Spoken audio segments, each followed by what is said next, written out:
Hello, everybody. Welcome to the Artist Showcase hosted by us, Chatter Squadron, Tyler and Mike. Mike, why are we doing an Artist Showcase this time around? Well, we're trying to make up for the lost exposure that artists got at the Artist Alley at a normal convention or a normal Star Wars celebration that so many artists, especially ones at Acme Archives Direct, that are partnered with Lucasfilm, would be able to showcase pieces like this one behind me, several behind me, in fact. We've got a K2 on the floor, done by a friend of the show, Brian Miller. But we'll be talking to other artists today. We'll have four different artists to interview today.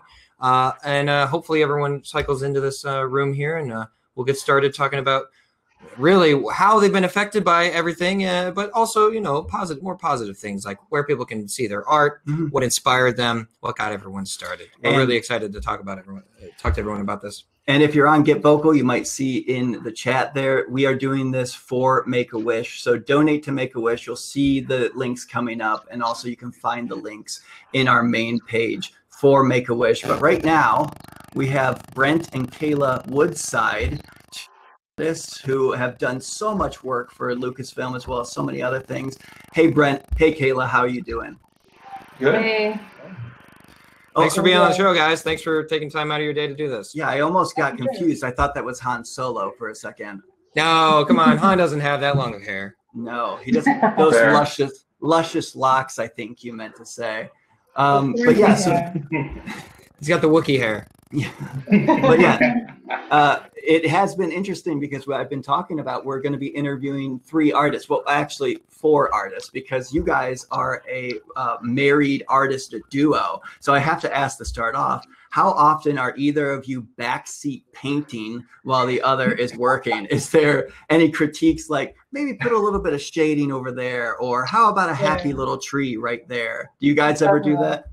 Oh yeah, we pretty much any painting we do, we're each like, hey, can you? I mean, it's not so much that the other person's like, you need to change this. It's more like, hey, can you look at this? Because when you've looked at something for so long, you're just like, oh yeah, this works. And then, but if you get fresh eyes on it, it could be like, oh wait, the values are off, or that arm looks funny, or like.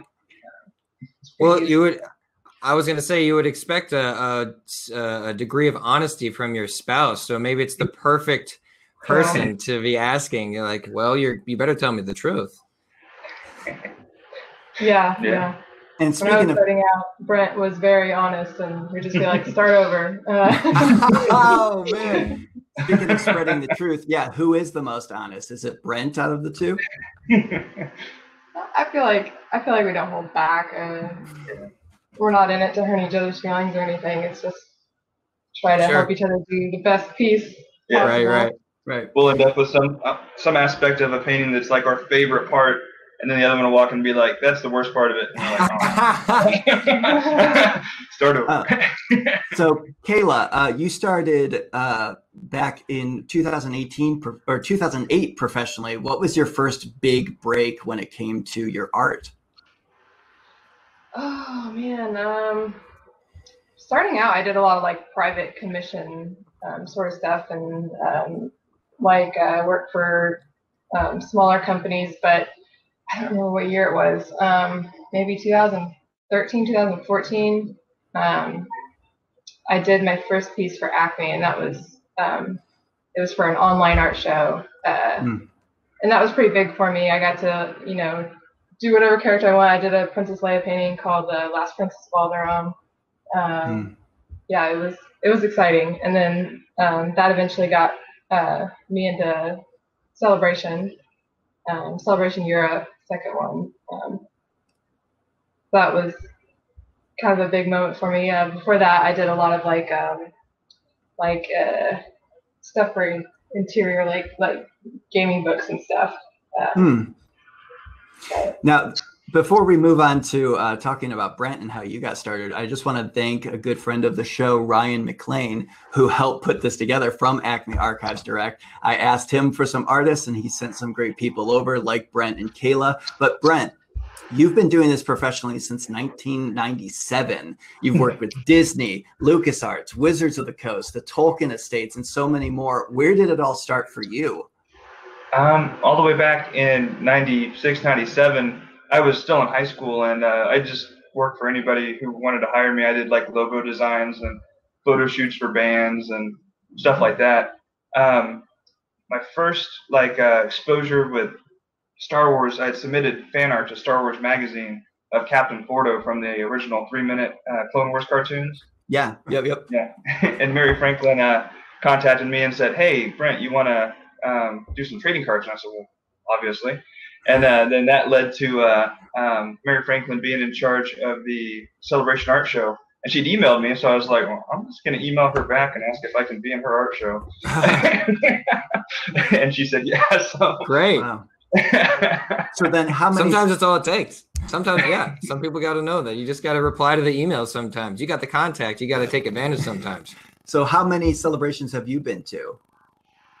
I've been to everyone except for Europe 2 and Japan. Wow. All these people, well, you know, I didn't do a celebration 1 or 2. I'm sorry. I started with 3. Wow. How dare you? Exactly. How could you claim to do such a thing? You know, I've been helping put together Forcefest for months now, and that's something we've only been to 1.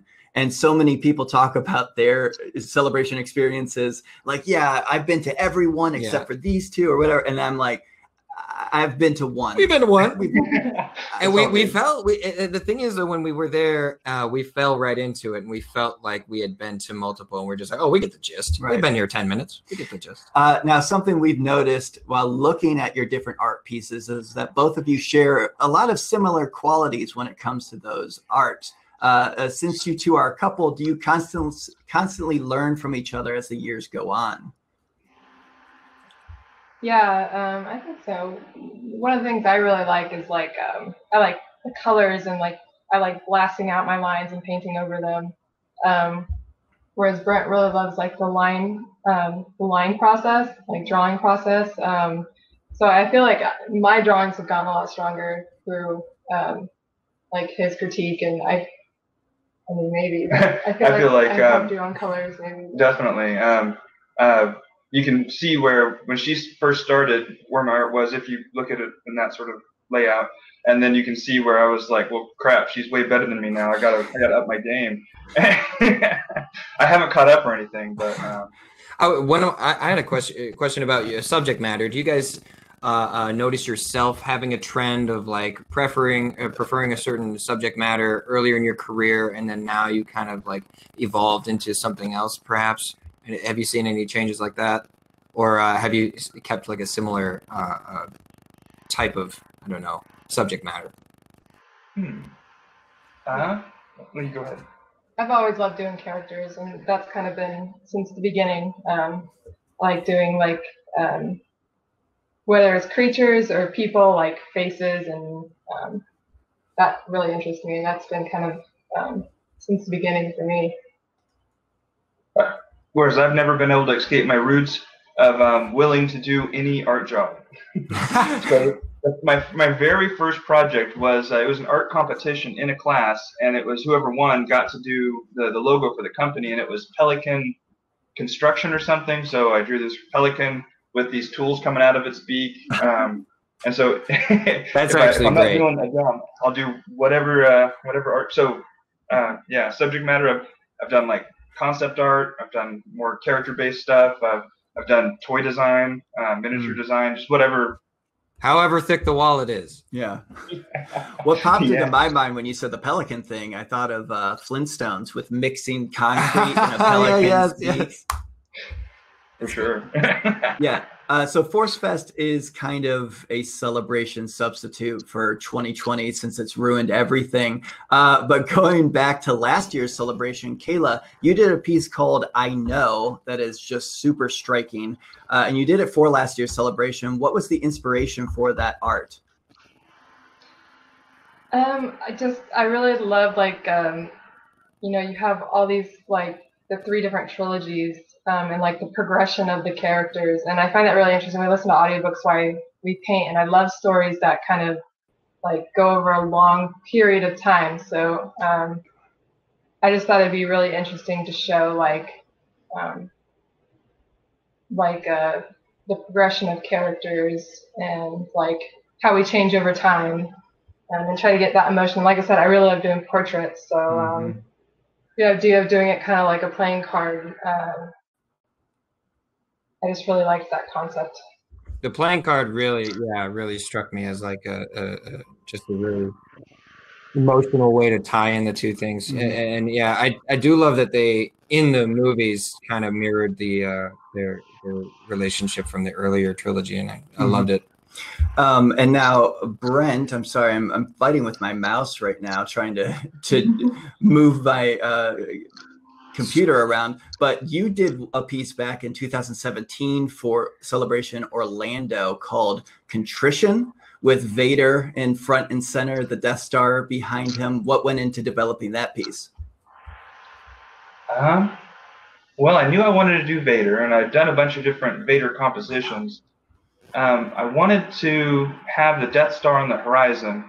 So I was listening to James S.A. Corey's Expanse novels at the time, and he's, well, they are really, they're science fiction, so a lot harder science. Anyway, I had to justify why there'd be atmosphere raining on Vader and the Death Star behind him. So I guess in my mind, it's a very small moon or a very large asteroid big enough to have atmosphere. And so there's something raining down on Vader, and then the Death Star rising behind him. And in the top right corner, you can see the ghost of Obi-Wan Kenobi. Oh my gosh, this is essentially my new favorite piece. And it's titled Contrition because, at least in my headcanon, there's something eating away Vader from the inside. And if Force Ghost Obi-Wan could speak to what's left good in Vader, then there could be a war on the inside of Vader. Because it does seem like he just kind of changes his mind pretty quick in Return of the Jedi. Yeah. So contrition as in wearing him away over time. I love that. And I like the idea of you using the Death Star as this astral body, because often we tend to think of the Death Star as just this thing, but it has its own gravitational pull. It's basically like a floating death asteroid. I also like the visual of of rain. I liked in the sequel trilogy that we actually had a lightsaber fight in the splashing waves, because we don't quite have lightsaber fights in rain outside of Obi-Wan versus Jango. Jango, yeah. And I love that. And we also had a lightsaber fight in the snow. So, but anyway, rain scenes for lightsabers are always cool. So I like seeing that. I would be remiss not to ask you two about that pretty great Baby Yoda content that's out there. Do you feel like you both have had the same reaction to everyone by instantly contracting Baby Yoda fever? Did you put contracting Baby Yoda fever? I sure did. That's exactly the way it should be referenced. Yeah. The moment Baby Yoda came on screen, I was just like, oh my goodness. Definitely heart melting. The first thing that came to me was, how did they keep that a secret? My God. My gosh, yeah. We agree. Our minds were blown, and we're like, this something this cute that everyone would want to be leaking. This is the #1 thing to leak, and it made it. I don't know. But Kayla, isn't this one of the first licensed pieces of Baby Yoda? No, I did do the first licensed piece, but this one isn't it. Okay. I did another one before this. Yeah, I did 2 Baby Yodas in a row. I mean, I don't. Who blames you? Yeah. An artist that last year. Our daughter really loves Baby Yoda. She has 2 Baby Yodas, and she carries them both around. One is not enough. Sure. I'm sure that's the case for some adults too. Yeah. Especially the lifelike ones that you have to pay like $400 for. You better carry those like around. The dynamic pose. So Brent, I've seen you've been busy on your art page, your Facebook page under Brent Woodside, doing a lot of Star Wars sketches. What kind of started you creating those? Well, so when Acme releases a piece, I usually buy a batch of them myself and then sell like a collector's edition version. And I've been including like a little 2-minute sketch and a bunch of other giveaway stuff. The biggest problem was with that loyalty piece, that Ahsoka loyalty piece, like it went crazy, and so I had to do a lot of sketches really fast. Yeah. And so I try to limit myself to 2 minutes, but sometimes it goes over. Now that we're so reliant on online sales, and before we did more conventions and we relied on that, but now with the online sales, the sketches are us like trying to find a way to like connect with our fans and make it a little more personal. Yeah, a lot of people are facing that, like having to keep people's attention since they don't have the outlets like live events, and so that's what we're hoping to expose people to people's work and get people going to those websites, order some work. Now, yeah, definitely. We'll plug them in a second here, but we have an extremely serious question. Take it away. This is a question we'll be asking everyone today. It's very important, and it is related to Star Wars. If we discover a way to create a real lightsaber, do we do it? Are humans, should we be trusted with that type of power? Do you want to go first? You go. So, among the many stupid things I do that destroy various parts of my body, I fight with blunt metal swords in historical European martial arts. We wear like a helmet and gloves so that our bodies don't immediately get destroyed. But, yeah, I've been fighting with sword-like objects since I was like 6 years old, so I would definitely take a lightsaber. Really? Okay. Brent votes yes. Okay, that's a vote for yes. I'm not going to debate. Kayla, what do you think? Man. She's got a kid to worry about now. I know. Yeah, I'm Brent like, doesn't care. be in our house then. I mean, I guess I have to go with yes, but not in the house. Yes, but not in the house. Okay. That's Mom's answer. You may be real someday if you get enough votes. Okay, so thank you both for joining us. What's the best way to people to keep up to date with you? Websites, social medias, all of that. Yeah, our website's woodsideillustrations.com. You can buy stuff off there. Right now we have a 25% off coupon with the code The Chosen One. Oh. And Facebook and Instagram, it's just Brent Woodside Art, Kayla Woodside Art. Yeah, my Instagram's what I keep up to date with the best, and it's at Brent Woodside Art. And is it The Chosen One with the number 1? O-N-E. Oh, okay. See, you're getting those promo codes correct, and I appreciate it. For the people here on Get Vocal, I just put their their website in the chat. So if you want to check them out, feel free. But Brent, Kayla, thank you guys so much for joining us. Thank you guys so much for doing the interview. Yeah. And thanks. Yeah. May the Forcefest be with you guys. And with you. Always. Bye. Bye. Alrighty, so we are opening up for a good friend of ours, Chris Trevas. Chris, if you see right there, it says grab this spot. Go ahead and grab that spot. Go ahead and grab this spot. Hey, I grabbed it. Chris. Hey. Oh my What gosh. a beautiful studio. I was going to say, he's definitely an artist. Look at that studio of his. Either that Yeah, was just right. a green screen. Cleaned it a little bit. So how have you been Moved during the piles out of the background. Sure. How have you been Under the during rug. this whole pandemic? Oh, busy. Tired.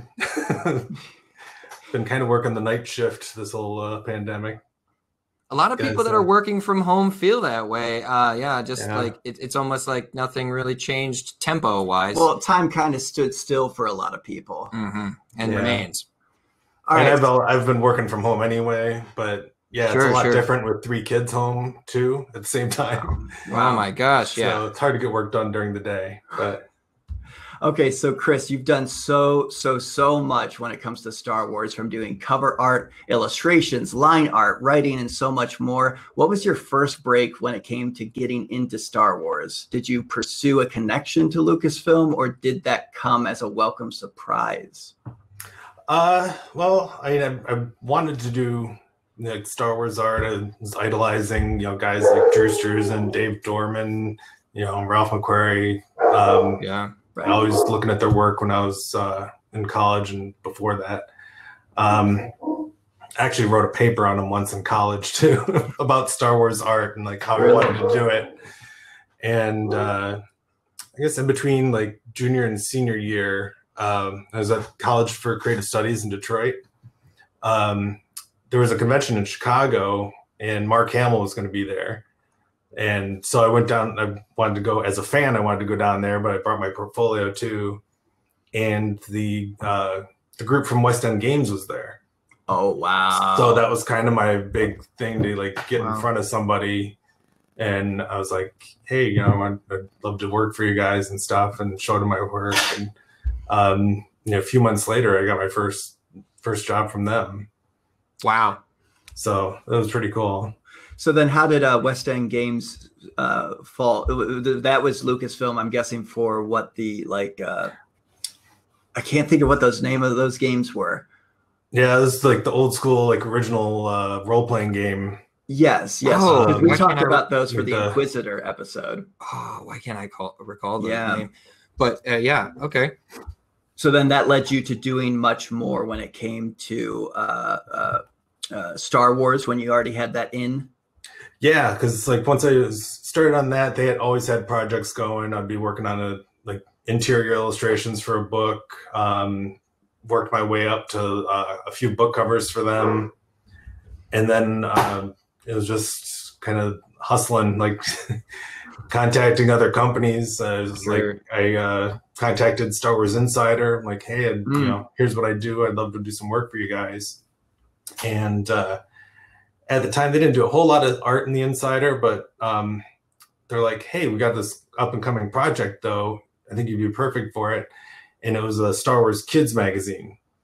So I got in like I contacted them just at the right time, and they were about to get that ready. So I was like the main artist on that magazine when it started. Wow. So yeah, I was doing like 5 pieces an issue or something. I was doing like the gosh. table of contents and their full page feature, and I got to design out like the headers and stuff too for the different sections. Oh my gosh, that's like comic book. So that was like a big thing. Yeah. You didn't dip it. You didn't dip a toe. You jumped straight head first. For sure. Yeah. But yeah, so people can find your art on christrevas.com. That's Trevas. You have some truly iconic pieces on there, and I would love to run some by you and see what went into making them. The first one would be Execution Order, which is Vader telling troopers to kill Uncle Owen and Aunt Beru. Now, I know this is a Lucasfilm licensed piece, so did you pitch that, or was that commissioned? I pitched it. Originally, I did it originally for, it was a publication from Star Wars Insider called Vader the Ultimate Guide. It was like a special, like thicker special magazine. And they invited artists to just do what they wanted, like full page, you get like a full page and do whatever you wanted Vader related. And I came up with this idea, and I did that for the magazine. It was pretty popular. And I got to revisit it a few years later, and I kind of redid the piece for Celebration Europe. Wow. So it was like, I felt I was, a better illustrator. I could do it, more justice and make some huge improvements and paint it much bigger. Mm-hmm. So, it was fun to like revisit the piece and kind of redo it again. My friend, author Ryder Wyndham, actually incorporated the scene into one of his books based on my art, which was really cool. Oh, wow. So it was kind of canon at the time, I guess, before the big, wipeout. But that's something that not everyone thinks about in the link between written word and art and inspiration crossing both ways, because you consume the movies, you read the books perhaps, but a lot of people do, they're just fans at heart too. So they're going to be influenced by another artist's work. Mm-hmm. And it's just, we don't always know that. So it's fun to learn where did the inspiration come from? Oh, another artist. That's just extra cool. One of the other things that I want to know about is the folly of TK 421. That's when the heroes ambush stormtroopers in A New Hope. This is something I think all of us envisioned when we watched A New Hope, like what went on inside the Falcon. So how fun was it for you to basically recreate this scene? It was a lot of fun. Once I had the idea, I was like, I kept coming up with more things I needed to add in. I'm like, okay, well, what did they do? What exactly went down? I'm watching the scene over and over, like listening to the timing of the shots. And you know, how many laser blasts? Okay, you know, what'd they do with the scanning crew guys? Oh, the floorboards, that would be cool, you know. Mm-hmm. And then I was like, okay, they got to take down the stormtroopers. They're, you know, a few shots fired. Right. But how did they get the armor but not, you know, not damage it? So I got like Right. Han kind of sticking them in the ribs. That so it is doesn't damage the armor. It is brutal. I'm gonna say that is completely barbaric. That is so brutal. I was So gonna say, there's I love like- the expression on Luke's face, just like, I'm out of here. Oh yeah, Luke, Yeah. Luke in the back is like, what did I just get into? And Obi-Wan's kind of like, stay back, you know, Stay I'm back, supposed move. to keep you alive, you know. Like, Even Obi-Wan is like, listen, I just cut someone's arm off, but this is pretty messed up. and then there's three shots in the movie, so this is actually like right after the second shot. You can see the first shot, Mm-hmm. the stormtrooper that The Chewie stormtrooper. has. The stormtrooper that Chewie has smoke coming out of his gun. He was the first one to shoot. But Chewie had his arm, so he just shot down to the ground. Mm-hmm. And then, you know, the other stormtrooper shooting in the air is the second shot. And then the third shot would be Han sticking him in the ribs and, you know, the finishing shot. It's a good thing you explained it, because someone in the chat or someone in the future was going to go, well, there was only 3 shots, so there Yeah. should only be evidence of. And even more so, the way I was figuring it out, that first shot that shoots into the ground, you'll see that open panel and wires and stuff. That's where the ship catches fire during their escape. Oh, man. During the TIE fighter scene, and R2's Chris got to is put out the playing fire. Oh, 4-dimensional chess with his art here. Yeah. I was like, okay, there's the short circuit there. That thing blew when they were trying to make their escape. Right. That's fantastic. I love that. A lot of those pieces we just talked about were creating basically new scenes. But in a lot of your work for Star Wars, you illustrated things that already exist, like guns, ships, and of course, characters. So is your process a little different when it comes to recreating something like, you know, shot for shot, basically, than putting together a whole new scene? Yeah. I mean, the new scenes are probably my favorite. It's where I have the most freedom. It's usually like an assignment where it's just like, do what you want. And it's nice when you know, Lucasfilm sees it and says like, yeah, do that. You know, when it's all my idea, and it's like, okay, I'm proud of that then. But yeah, I mean, I get to do all sorts of stuff. You know, sometimes it's just a single character piece and there's no background or whatever, or technical stuff. We're doing like blueprints for the Falcon or Sure. stuff like that. And it's all fun, and it's amazing that I can get like that kind of variety and still be working within the same genre. Like it's, I don't know, it's fun to break it up and have different styles to work with. And Well, speaking of it's not like different I'm doing the same styles, thing over and over. right? And I was going to say, in 2006, you did you illustrated a lot of pieces in a book called The New Essential Guide to Alien Species. Apparently, you contributed 53 different species in that book. Did you know that you'd basically be illustrating every living thing in the Star Wars galaxy? Pretty much those essential guides, did a few of them. They were always big projects to work on. Yeah. I think that was probably my first one. And it was basically like, hey, you want to do this? And you got to do half the art though. So like every other one is mine. Sure. And Wait, I'm so like, sorry, did you okay. say yes? Did you say yes before they said you had to do half? Hey, do you want to do this? Yes. Oh, it's half the art. Thank you very It's much. half I got the you art. down. Like, I said that's a big yes. project. It was tough to manage, but you know, over the years, like I just learned to manage more and more. Sure. And the scheduling on that can be kind of brutal. A lot of late nights and stuff to catch up on some of those books. But it was fun. Like, you know, all those aliens coming up with poses and try to make them kind of familiar, but a little different. Like, you know, not every Trandoshan has to look exactly like Bosk or, Right. you know, Right. but you want fans to recognize them, but not exactly be like, you know, the same guy. I think people appreciate, especially Star Wars fans, because there's just so much to absorb that we don't have all the information for, as far as like other alien creatures and stuff. And we like that. We like oh, that's familiar to me, but it's not the same thing I've seen before. Exactly. Yeah. And that book too, I you know, my friend Chris will probably be laughing about this because he knows the joke that when I had to do that book, of course, I get to do the human character in the book. And Uh-huh. I'm like asking my friends, I'm like, okay, is it stupid if I put myself in there? Did they say But unequivocally? prime opportunity. It's kind of funny. Yeah, absolutely. So I submitted the first sketch for it, and yeah, put me in there like blatantly. And Lucas owns Did you only keep comment. your name too? Pilot, No. Chris Trevas. I need to make up an in-universe name, but yeah, Lucas Ohm's only comment on the drawing was like, looks too much like the artist. They're basically like, yeah, lose the beard and you're good. Like, okay. I thought you were like just put a monocle in or something. Some glasses, Yeah, and right. a Superman curl. Yeah, drawing aliens sounds like a dream job. We all cooked up in our heads in 5th grade art class, so that sounds like a blast. And then since then, I've had that kind of a reoccurring character. I've thrown him into other projects. So you'll see like me with that orange That's jacket awesome. from the Essential That's Guide. great. What? I love that. Yeah, So- I think he shows up in like 3 or 4 other books. It's like, So he really does need a Star Wars name. Yeah. So maybe he someone in the does. chat. I never really came up with a good one. Lucas Ohm even Are you a asked, technician, or are you an engineer, or are you definitely a pilot? Think a Well, wait. pilot.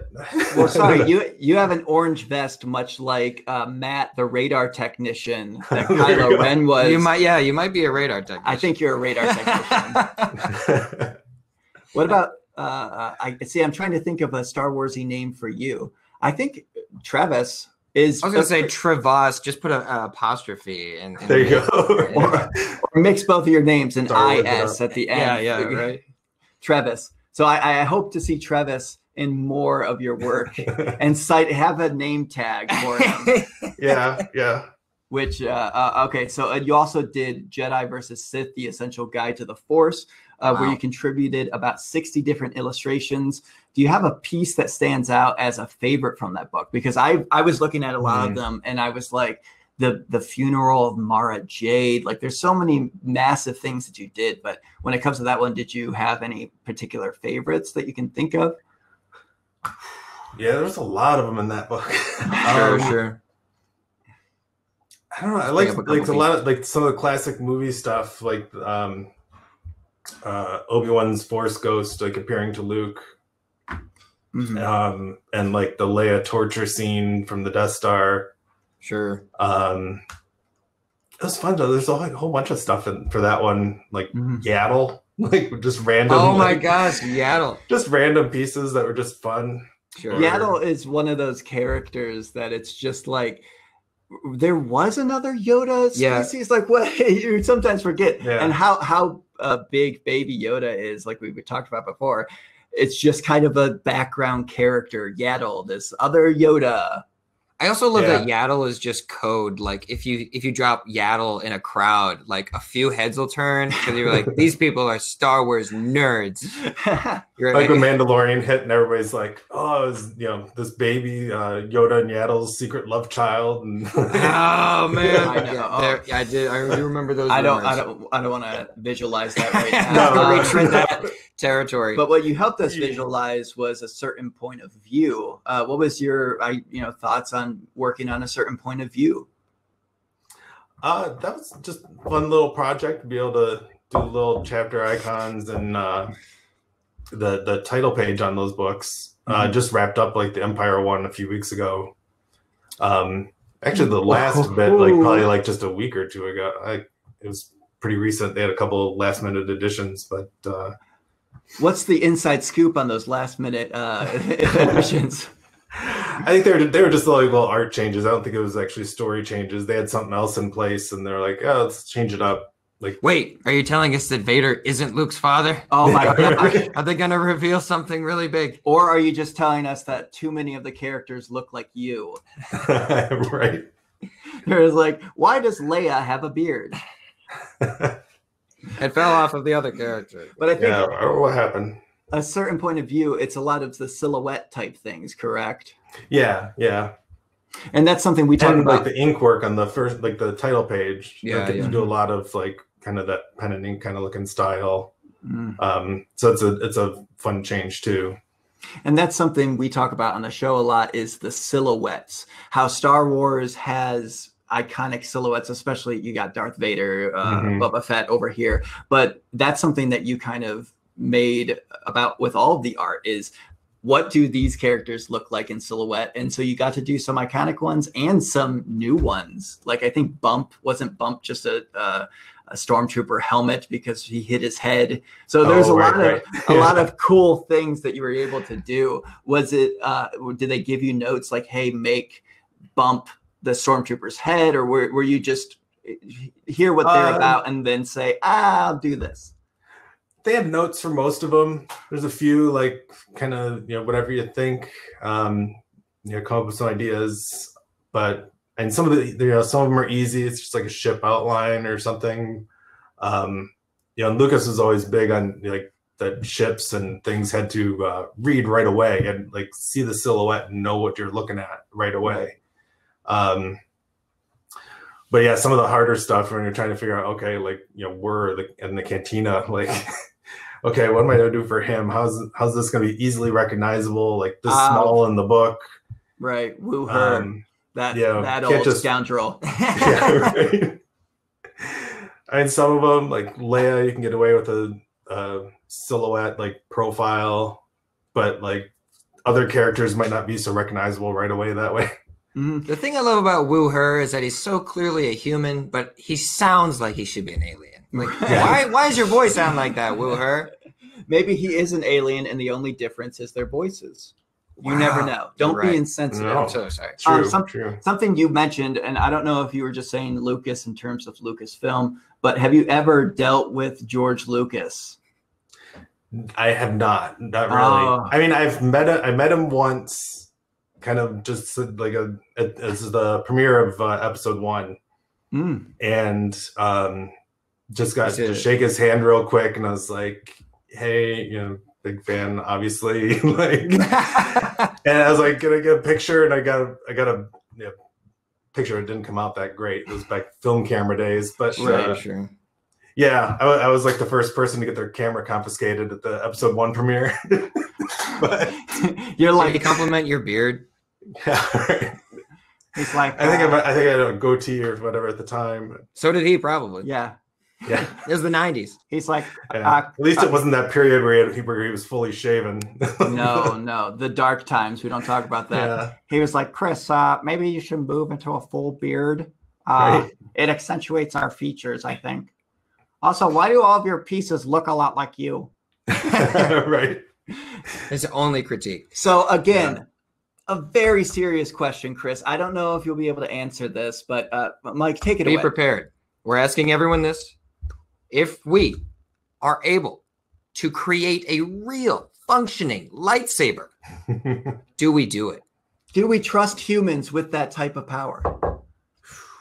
That's a tough one. I know. That's why we want it, but we've assembled the only people that are here to answer the moral questions. Picturing Star Wars my kids Lucasfilm licensed artists. Oh, yeah, exactly. What if they could save the universe, though? Yeah, a bunch of teenagers. One of my 7-year-olds might be running around the woods chopping down trees.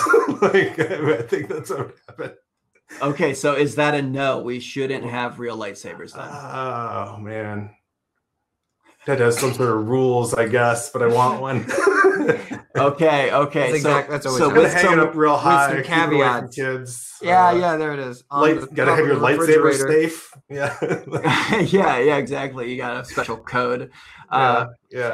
All right. So thank you so much for joining us, Chris. If people want to get some of the art pieces we've talked about and keep up to date with you, I just put your email in the Get Vocal chat, but shout out what you need, and I will show off some more of your art pieces as you speak. Okay. Yeah. The website's christrevas.com. Still kind of under construction. Been a little busy and behind on redoing it. But I also got my Facebook page, like facebook.com/Trevas Illustration. And then Instagram at Chris_Trevas. Got Twitter too. I don't use it too much. It's hard to keep up on all that stuff, really. It's so much now. Yeah, and it's like when I'm working on stuff, it's like I'd love to share it, but then it's like all secret, and then like I forget about it when it finally does come out. It's like, so I see it on a store shelf, and I'm like, oh yeah, oh it's out now. I guess I could talk about it. Well, I hope everyone goes to your website. We've put it in the chat, and I hope everyone gets is as impressed by all these pieces as we are. This one is getting me ready to play Squadron. I know. It comes out in October. This is fantastic. Question: is this Hera? Yep. Aha! Another great Oh, one. it's beautiful. Watching over the skies and stars. Join the resistance today. That's how I see that one. That one was one of my favorites too. I came up with the idea and suggested it for the book. All right, Chris. There Okay, we go. yeah. It's a little clunky, but we figured it out. Chris, Okay. thank you so much for joining us. Thanks so much. Your artwork is iconic. And once again, everybody who's watching, support your local artists because if the convention's being closed down, it's really out there. So go ahead and follow him on all the socials that he shouted out and keep up to date with some more great artists. Thank you, Chris. We appreciate you taking the time for Forcefest. Thanks for your time, Chris. Sure. Yeah, thanks for having me. No problem. May the Forcefest be with you. All right, see you guys. See ya. All right, and we have one last artist here, which is Diha. Go ahead and grab this spot position. Hopefully she is watching with eagle eyes. Eagle eyes. Yes, eagle eyes. Eagle and eager eyes. So go I ahead hope and grab that spot. Oh, here it comes. Over here. It comes Eagle to eye save the impression. day. Hi. Oh, this is a brilliant Wow. background. Now that's the way to promote your art. Look Oh, at that background. I had to put it up because my office is a complete disaster right now. So Hey, it's covering like the mess of You don't my have to say husband's that. workstation and the rest of my stuff. Don't worry about saying that. Just make people think you're amazing at everything. Look at this beautiful studio that didn't have to be set But up it- in yeah. any way. Yeah. Hello and welcome. Thank you for Hi. joining us while Thank you. in that I'm- perfect studio of yours. I'm honored to be here. So, Diha, your art seems to be very inspired by historical art, like from the framing of the characters, Yeah. looking almost like stained glass, to the shading and colors you use. What inspires that art style? For people who are watching, that's a piece right behind her, that Ahsoka. Yeah, kind of cut off. Yeah, I'm hugely inspired by the Art Nouveau style and Alphonse Mucha, and I think stained glass is just beautiful. And so as my art's evolved over the years, I've really kind of settled into this kind of hybrid Art Nouveau, almost cartoon, almost realistic sort of painting style, where I really like these kind of more symbolic sort of backgrounds rather than painting, action scenes and things like that. Yeah, the framing and how you put your characters together Yeah. is very striking, because it is, like you mentioned, not an action scene. It's not, they are who they are, like Ahsoka there as this wanderer. It's a great capture of who she is. I think the poses are really striking. Like that style that you were mentioning, I think they come across very, very clearly. I really like that. And the Star Wars pieces you have made fit a similar style as you just described. What's your usual process for developing a new illustration for a character? I start with a general idea of the pose, and then I tend to work a lot into that background outline first. So I kind of have an idea of where elements are going to sit, symbolizes them, and what kind of iconography I can put in. Like this one, and actually this is loosely based off of an old Alphonse Mucha piece to kind of pay tribute to him, but kind of combining those background elements, and then that helps guide where I'm going to put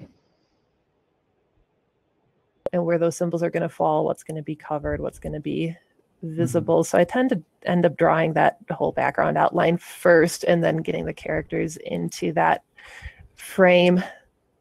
Now I see when it comes to this one, we got BB-8 up top. We also, I like Kyla's ship is up top for him. And then you got the Knights of Ren, and Vader, of course, has to be hanging over I Kyla's had to put head. Vader in there. Now, what's this for Ray in this little corner? That's part of BB-8. Those are two of his side panels that I pulled out and put up there because I like the elements of a lot of the Star Wars, like the ships and the droids. So I like to pull out those little pieces of other things. So it's familiar, but it takes on this kind of more geometric kind of Art Nouveau or Art Deco stylistic. Another stylistic thing that you did was the line called the 1989 series, which takes famous characters and puts them in a Polaroid picture. Now, I know Taylor Swift is what inspired that, but what led you to making not only just some Star Wars ones, but for a bunch of different characters? I'll admit, I didn't see the Taylor Swift album cover first. I saw your pieces first. A lot of people don't.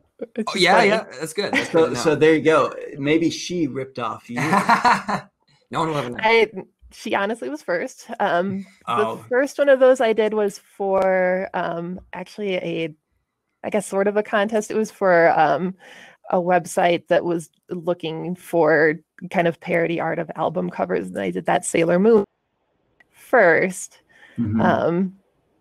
Which this is the Leia one. Leia was my original idea, but I went with Sailor Moon. And then after that, I was like, well, I want to go back and do that Leia one. And then I was like, well, I also want to do this character and that character. And I ended up doing I think there were 12 or 13 of them in the end that I did just because I felt like it. And I thought it was really interesting to show how those characters are so iconic. Them, even if it's really just like part of the body from here down, basically. Any slice of that silhouette, someone's going to be like, I know that person. That's Leia. With poofy sleeves. And this is a Star Wars event, and we're a Star Wars show. However, that Steve Harrington piece you did from Stranger Things. Oh that's my gosh, favorite, I think. I love that one so much. Thank you. Did you have now? You can be honest. Did you have a specific favorite? Was it Sailor Moon being the first one? I think Steve is my favorite. Really? Now. And that was actually my last one. So it kind of came full circle since Sailor Moon was the first one. And now he's wearing the sailor suit. And so it was a good way to finish it off. I didn't even recognize that. That's brilliant. That's fun. I like that. Yeah. It was fun to be somebody who was kind of like roughed up a little bit. Because my art is like very clean and pretty. So it was fun to do something a little bloody. Well, that's what some of the beautiful visual of that season is, with them in these sailor costumes being beat up. Like, they look like they fell down 3 sets of stairs. Like we just mentioned, we're not just Star Wars nerds. We're all around nerds. So seeing you work on tabletop games hit a spot with us. Let us know more about that kind of illustration and what it's like working with Archon Games. Yeah, so Archon is a tiny little indie company that is myself, my husband, and a couple of our friends, a couple of people kind of rotating in and out of there. And we design, we self-publish via Kickstarter. And for the last, I think since 2016, really, we've been just kind of touring around to different gaming conventions and comic conventions and selling our games, which are all kind of set in a dark fantasy world that we've been building out over the course of 3 titles now. So it's just been really exciting because that kind of blew up out of almost seemingly nowhere back in 2016. So that's taken up a lot of time, and it's just been really exciting to see people's responses to something that was like our dark little creepy brain baby. Dark Little Creepy Brain Baby. That's an album title. So what kind of inspired when it comes to just making games in general? Do you also play tabletop games, card games? I'm sitting here right now with a black Magic the Gathering mana symbol as my mouse pad. Nice. So I think there's a Magic deck sitting on my printer behind me right now that I was working on earlier. Yeah, we feel like there's some hidden in our videos. Okay, so we need to play some Commander someday. Yes. Okay. Yes, please. And I will try. We'll not to remember that. Yeah, no, I'm a big Magic player. I kind of got sucked into that a few years ago, so I've been doing Commander mostly. I'm a casual player. I can't keep up with Standard. No, we don't play feel Standard. the same way. No way, Commander all the way. So I'm a big Commander player and play a lot of other tabletop games too. Have been going to Gen Con since some friends pulled me into that like a decade plus ago. It's hard to be in that world and not get sucked into the tabletop gaming or the role play gaming friend groups. Yeah, and a friend of mine had an indie tabletop company that he'd been working on since he was in college. So I'd seen what he was doing, and Archon is actually him, and then the two or three of us joining in with him. So he broke away from his initial business partner, and we kind of came together as a group of people who love games. He had that experience in the, building and marketing and designing aspect. And then myself as an artist, and my husband as a, just beast of self-promotion and self-marketing and independent business person. So between us and our other friends, we were able to kind of come together and make the games that we really wanted to make. And looking at some of the work on your website, which I am about to put in the Get Vocal chat here, we were trying to figure out, we were looking at some of the pieces and we were like, oh, maybe that's how much it costs to do this card, or maybe that's the stats. Oh yeah, we were trying to figure out what the mechanics of the digits were on the playing cards art. Yeah, so there are some illustrations we have two different titles. The first was Eschaton, which is a cult strategy deck building game. Basically, you are the leader of a dark cult at the end of days, vying for the favor of your dark god, who we just affectionately call the Dark One, trying to win his favor before the onset of Armageddon. So it's a deck builder that runs an area control mechanic on a map and is run on a timer with an event deck that's basically ticking you down to Armageddon. So that's the digits fun. on those cards are stats. So you're recruiting these characters out of the what we call the conclave, the deck building area, and they all have different stats. So those numbers on the side are running you down their value for those different stats as you play out your hand. And then the other one. Go ahead. Oh, sorry. Yeah, the other Nexus Infernum is a resource management brawler. So those, I illustrated all the demon cards for that, and those numbers are primarily their costs to purchase them with your resources, although a few of them are worth points too. I see. It's very mana-esque, if it sounds. Yeah. The second one, there is definitely kind of a building that colored resource. Yeah, and in order to buy your guys.